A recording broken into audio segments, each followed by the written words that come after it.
Welcome to Standard 7D. The goal of this presentation is to assess the impact of an important foreign policy statement called the Monroe Doctrine. The essential question that we're trying to answer in this standard is, how did this statement, the Monroe Doctrine, impact revolutions in Latin America? Some essential understanding to help us answer that question. It's sometimes hard for us to picture, but after the American Revolution, the United States was kind of in a dangerous neighborhood. When we look at the map here, we see the United States, what was the United States right after the Revolution in 1783 there in purple. The United States was very isolated in the sense that it was surrounded by European colonial powers. Okay, you had the English, the Spanish, you had French colonies, you had these European colonial powers on the doorsteps of the United States on all different sides, and it made the United States interested in preventing additional foreign influence in the Americas. The foreign influence that was already there was strong enough and threatening enough without there being any more. Okay, the Monroe Doctrine that we're talking about here was signed in 1823. The War of 1812 was still a very fresh memory in Americans' minds. Okay, it's sometimes called the Second American Revolution. England comes back, okay, in an attempt to reconquer its lost colonies here, and even to the point that the White House in Washington, D.C. is burned. Okay, so the United States was kind of almost in a difficult position here, and the attempt by the Monroe Doctrine was to try and limit any additional foreign influence in the Americas. Okay, so additionally, the Monroe Doctrine puts European powers on alert that the Americas, the Western Hemisphere, was now off limits to future colonization. We have to keep in mind that in the early 1800s, the United States is far from a superpower. England, France, Spain, Portugal, those were big, much more powerful countries than the United States. So it's kind of the United States, a new country, recently independent, announcing its arrival on the world stage. It's the freshman telling the senior what to do. In this case, the United States telling the European powers that they're no longer welcome to come and claim additional colonies in the Americas. Okay, a little more to the point, this political cartoon here gives you an even clearer sense. It was as if the United States was putting up a stop sign to Europe saying you're no longer welcome on this side of the world, as Europeans had been for 300 years taking colonies, taking pieces of land. The United States is now saying those days are done. Okay, this side of the world is off limits to European colonization.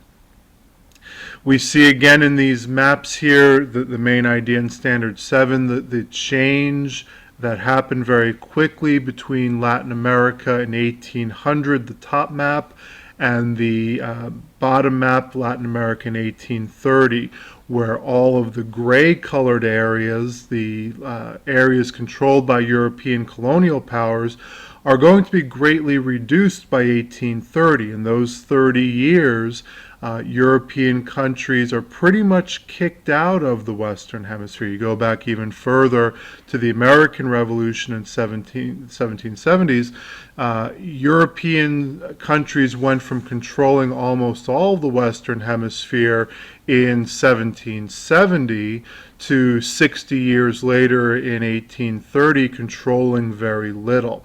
We see in the cartoon there on the top right the United States represented by the character Uncle Sam, these newly independent Latin American countries, the small figures at Uncle Sam's feet, and on the other side of the fence, almost like hungry wolves, are the European countries, and the fence representing the Monroe Doctrine, keeping the Europeans on the other side of the fence, kind of giving a chance to these newly independent countries in Latin America to get going.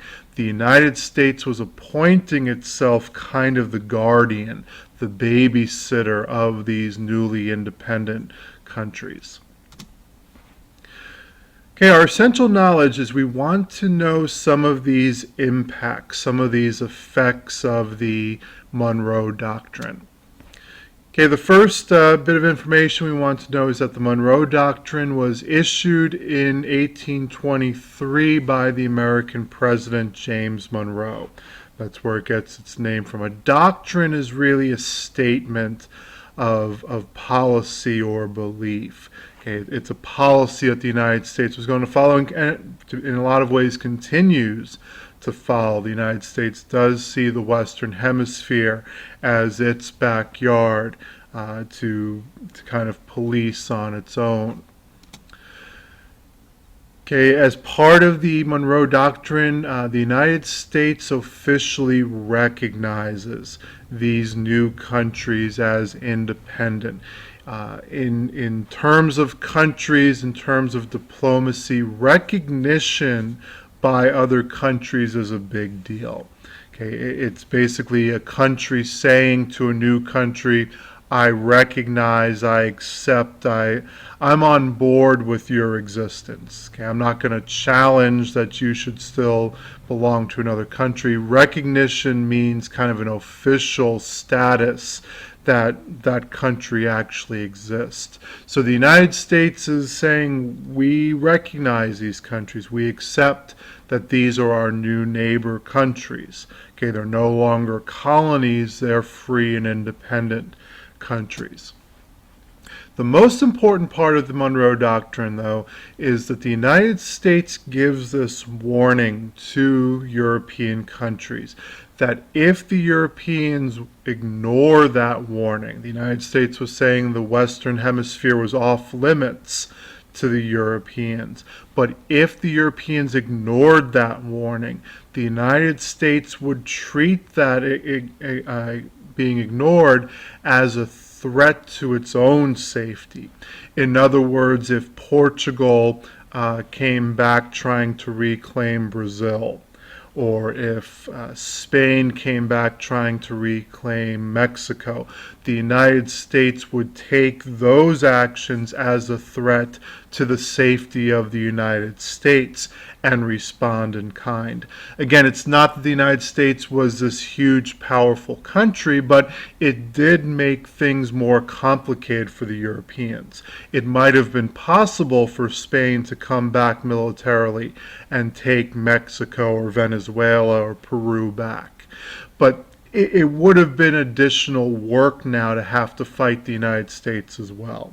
Okay, and we see here in this cartoon, once again, the United States represented by the figure of Uncle Sam, standing there with legs astride North and South America, carrying that stick that says the Monroe Doctrine.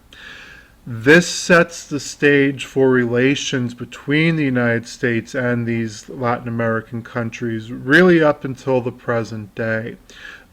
If you can picture a big sibling, little sibling relationship, the United States placed itself in the role of the older brother, the older sister. And little brothers and sisters, when they're little and maybe they're worried about getting beaten up, they appreciate knowing that big brother or big sister is there having their backs. But as they get older, they begin to resent that a little more. As they feel more independent, as they feel more secure, they don't want big brother there telling them what to do. And this has caused some tension between Central and South American countries and the United States over the following centuries. But all that traces back to 1823 and the Monroe Doctrine. And that concludes what we need to know for standard